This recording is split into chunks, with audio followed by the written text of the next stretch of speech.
Nabisang panggayuma upang labis-labis ang pagmamahal ng taong ang iyong nais o ang inyong kaparihas. Hello mga guys, kumusta kayo? Panibagong araw, panibagong video na naman tayo. And sa araw na ito ay isa na naman video ang aking ituturo sa inyo na simpleng gabay o simpleng pamamaraan na makakatulong sa atin. At bago ang lahat, gusto ko lang mag-disclaimer sa mga taong hindi naniniwala at hindi gusto ang mga kagaya nitong video. Please skip this video and maghanap kayo ng videos na gustong gusto nyo dahil ang video na ito ay para lamang ito sa mga taong naniniwala and gusto mag-try. Sa lahat po ng mga nagko-comment dito sa aking video dito sa loob ng aking channel, mag-ingat sa lahat ng mga nagre-reply sa inyo na dinadala kayo sa kanilang WhatsApp in mo up upang makaiwas po tayo sa scam.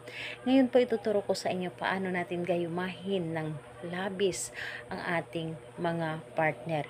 Dahil gusto natin ay tayo lamang ang mamahalin at hindi tayo lulukuhin ito, hindi tayo sasaktan nito at tayo lamang ang kanilang kaligayahan. Ito ay pwedeng gawin sa parehas ang kasarian, babae to babae, and lalaki to lalaki. And syempre sa ating babae at lalaki na mag-partner. And pwede mo rin itong gawin kahit na kayo ay magkalayo at magkalapit sa isa't isa. Dito po is kailangan natin dito ng ating gagamitin sa paggawa ng ritual na ito. Kailangan mo lang dito maghanda ng garapon or di kaya bote na babasagin. So, dapat po ay babasagin dahil ang babasagin na bote, ito ay nagbibigay ng malakas or mas malakas pa na energy sa ating mga ginagawa. And dapat po may takip ito. Kahit anong klaseng bote basta babasagin at kailangan na may takip. And kailangan din natin dito ng isang kutsarang asukal. Kung wala kayong asukal, pwede rin honey. So, ang asukal or honey, ito ay nagpapatamis na inyong pagmamahalan. Kailangan din natin dito ng pulang kandila or pink na kandila.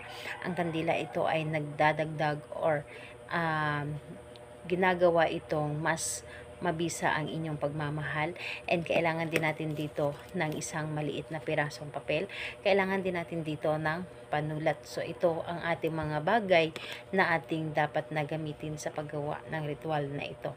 And ayun po, kapag ready na yung mga gagamitin natin, dapat po ay kailangan na handa tayo at hindi tayo nagdududa sa ating dapat na gawin, and dapat buo ang ating loob, tiwala at paniniwala sa ating gagawin. So kapag ready ka na, pwede mo na itong simulan.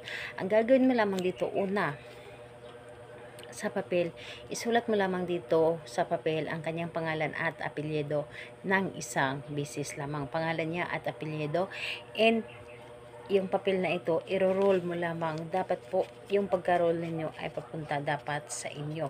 And kapag na-roll nyo na ito, ilagay nyo lamang dito sa loob ng buti. Ipasok ninyo sa buti o di kaya garapon ang inyong gagamitin. So, kapag nailagay nyo na dito sa loob, ilagay ninyo ang isang kutsarang asukal. Ilagay po ninyo ang isang kutsarang asukal and kumuha kayo ng panindi, posporo o di kaya lighter, sindihan ninyo ang kandilang ito. Sindihan ninyo ang kandilang ito, and kapag naisindi nyo na, hilingin ninyo dito sa kandila na bibigyan ka ng mas malakas pa ng energy at gawing epektibo ang inyong mga ginagawa. And pagkatapos mo humiling dito, ang garapon na ito or ang buti na ito, ilagay ninyo or painitan ninyo ng kandila.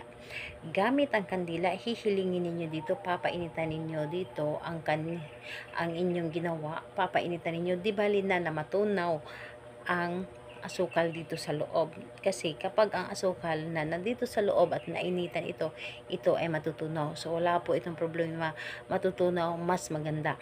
So, hilingin ninyo, pangalan niya, apelyido, labis-labis mo ako mamahalin. Ako lamang ang mamahalin mo habang buhay.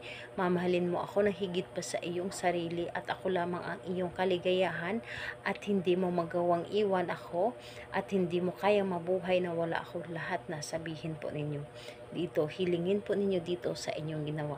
And papainitan po ninyo ang garapon or di kaya ang buti, and dapat po ay paikot. Kung hindi naman matunaw, wala pong problema. Ipaikot nyo lamang ang init ng kandila para mas mabigyan ito ng energy.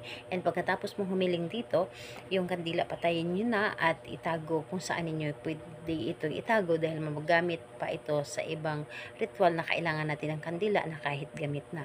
Inyong garapon, kung meron kayong kama, ilagay ninyo ito doon sa ilalim ng inyong kama, hayaan po ninyo doon. And kung wala naman, pwede sa ilalim or sa loob ng inyong cabinet or sa drawer box. Itago ninyo at kailangan na walang makakakita o walang makakaalam sa inyong mga ginagawa. Kailan ito pwedeng gawin? Mas mabisa ito sa araw ng Tuesday and Friday or di kay kabilugan ng buwan or may sinag ang buwan.